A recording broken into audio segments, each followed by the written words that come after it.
Anyway, back my study, my legal study anyway. Seeing here these douchebags talking at a distance, which is illegal and antagonizing, which I can go over there, punch them in the face, but and slash them into pieces. But we're not going to discuss that. We're going to discuss the legality of stopping and identifying states and statutes, part one. Stop and identify states. If a police asks you for an identification, you must show that identification under reasonable suspicion that was stated to you by the police officer.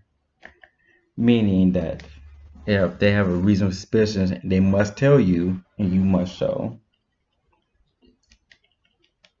And they also must have a belief behind it with proof and evidence. But if any other state, if a police asks you for an identification, you do not require to go to because it's not a stop an ID state.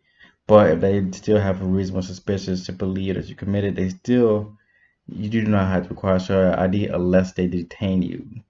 Now, in a stop an ID state, they do not have to detain you for your show ID. They just need to have reasonable suspicion. That's the main difference. Fifth Amendment is the right to not self-discriminate, while the Fourth Amendment is the right to prohibit unreasonable search and seizures. They must require a warrant by judicial sanction supported by probable cause, meaning that if you have a warrant for you, they must show you the warrant first. They must see the warrant signed. You have the right to call to verify that warrant. And once the warrant verified, you must go. Until the warrant is verified, you ain't got to do jack crap. And Terry versus Ohio, it means that it's okay for police to detain you and ask for an identification. Oh man, this guy is just doing electrics.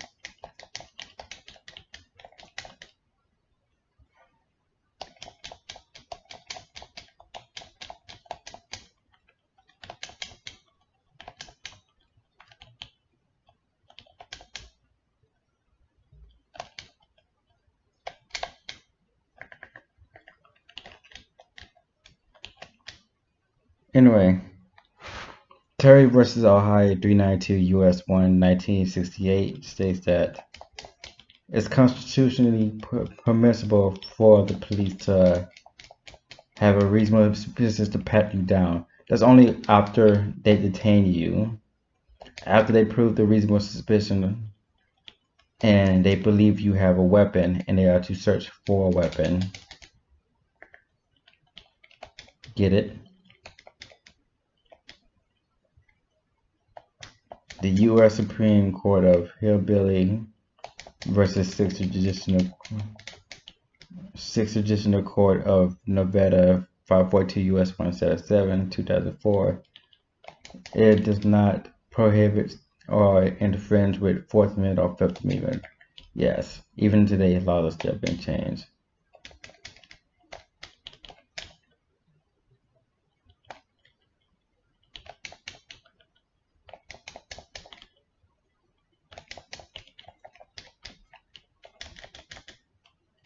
Oh man, it's freaking, which I'm gonna put back the laws to the original where I had it.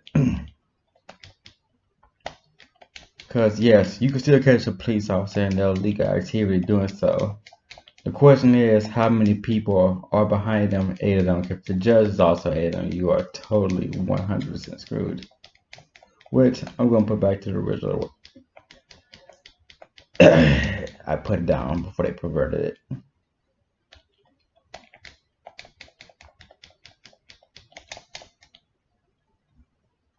Oh man, that's fake. Anyway, so stopping these days, if a police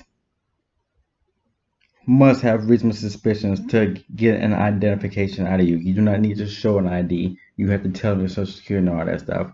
And on top of that, in a stop and ID state, if they detain you, they can pat you down for a reasonable suspicion of crime has been committed for weapons. Now, another step, they cannot pat you down if they do not detain you